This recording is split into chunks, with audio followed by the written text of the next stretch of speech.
throughout Premier, we'll see a different structure of discounts for different customers. Okay, I got it. So this kind of discount is based on the product type, but it's not related to like a brand. No, yes. Okay, got it. So, yes. Okay, got it. Yeah. Okay, come back to the Grifols flex bag. They still have the glass bottled albumin. So do you know that do they planning a switch to I guess so? Like a switch from the glass has the flat bag replaced the glasses, or is like just launched the bags to capture Takeda's client? For Takeda in general or outside of Takeda? I think Takeda only have flat bag. So my question is that Grifols has both. Would Grifols like want to displace their bottled albumin, like to switch as Takeda, like all into flex bag, or what? Like, do you aware of any of their strategies? Yes.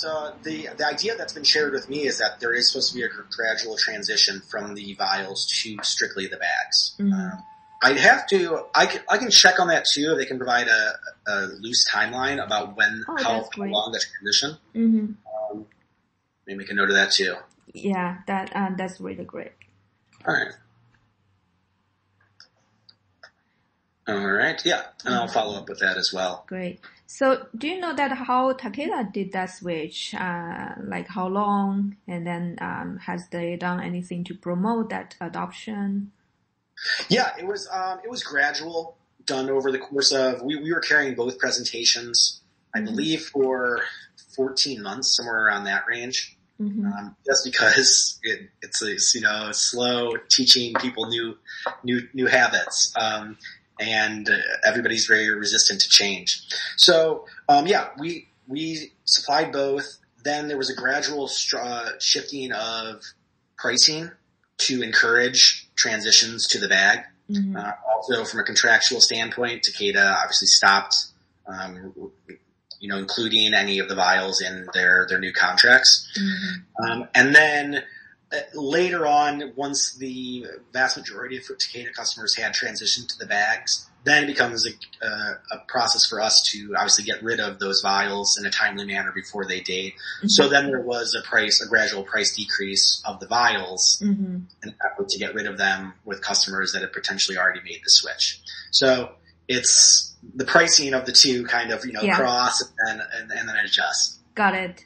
That's very clear. So what's your view on the plastic bag versus the glass bottled albumin? Like, it seems that like, you little bit push, to let people to switch, but then once they switch, they were happy with it. Yeah, from as someone that hasn't obviously administered any of the bags or vials myself, conveying to you what I've heard a lot is that people vastly prefer the bags to the vials. Mm. There is, what we do see within individual systems is that battle between administration and utilization, where the administrators are going to try and keep costs down as much as possible, whereas then, the nurses or the doctors much prefer something that has ease of use. So there's, a balance there. But as I said, where we've really heard hospitals get pushback is if they try and switch back from the bags. So I do think it's the traffic is all in one direction. It's just how fast it will be. Mm-hmm. Okay. Yep. So CSL does not have any flex bag product. So what's your interpretation there? Like how would they cope with the adoption of flex bag by more and more hospitals? Yeah, great question. As we talked about a little bit, I think that the CSL maybe has fallen into the idea of being focused on IVIG more than albumin, and they've been relying on their market share a lot too. People do, from an IVIG perspective, really seem to prefer Privigen to other products as a whole. And since the contracts are written in tandem, I don't think they've really cared that it was that big of an issue. That being said, the CSL may have bags in production too, and I can certainly check with their team on that. It's just not a question I've ever asked. So, but okay. I'm curious about it as well. Great. So, so CSL will be taking like the portfolio bundle strategy. So they because their IVIG is a preferred product, so it's does not make it's perhaps not going to be a deal breaker if they do not provide a FlexBack albumin. Mm-hmm. With albumin being so generic too, we don't have with IVIG. If there's a potential switch, hospital systems will obviously run it through so many different physicians and other people and discuss clinical benefits. With albumin, there's no discussion of that. Albumin is albumin, is what everybody always says. So they're not going to get pushback from any of the providers on which brand they're using, unless it is the bag. So that becomes a really differentiating factor from albumin, where for the most part there isn't any otherwise. That's the only thing we're really going to hear is, okay, we prefer the bags, the nurses prefer the bags. But other than that, everybody's like, it's albumin, we don't really mind which brand. So, yes, I think CSL will continue to kind of say, we're just gonna, continue to write contracts with Privigen, and if they'll take our albumin because they want Privigen. Yeah. So is CSL still the leader in terms of volume? For us, actually, as a whole, nationwide, Grifols is the largest. We distribute more Grifols IVIG as a combination than CSL. I believe as a whole combined, though, it depends on how you want to look at it. From a revenue standpoint, I believe CSL with their albumin and factor product is our number one manufacturer. But from a volume of IVIG, I'd have to look at albumin. I believe CSL albumin is our top one, but I'll have to follow up on that too. Okay, gotcha. I'll write that down. So how does CSL was able to maintain that position? By pricing and service? Pricing is a big one. Service has also been a great factor for them. CSL has been very consistent with their supply, even during areas of shortage where they were allocated as well. They've done a really good job about providing sufficient product for their contracted customer. And I think the focus on the contract, when they negotiate these terms, I think are sincere with saying that we're going to meet our obligation from a volume perspective.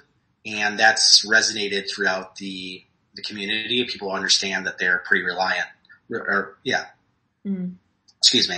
Whereas we see some other manufacturers, maybe there isn't that same type of trust in when they say they're going to be able to provide product. And that's not to be, Grifols has been very consistent with it, but there were some situations with Takeda last year, voiding some contracts that really keeps on coming up. Some very unhappy customers with how that was handled. So, I think that plays a part in it too. But as you said, pricing helps as well. They're very competitive with their pricing. Okay. So Takeda was avoiding the clients. So what's it going on there? Because they have to fulfill the requirements by their preferred clients. Or? Takeda had with Premier had a contract, and during the period of shortage of IVIG, voided it, said they couldn't fulfill their obligations, and just canceled the rest of the contract, basically. Okay. And it couldn't have been worse timing from a customer standpoint.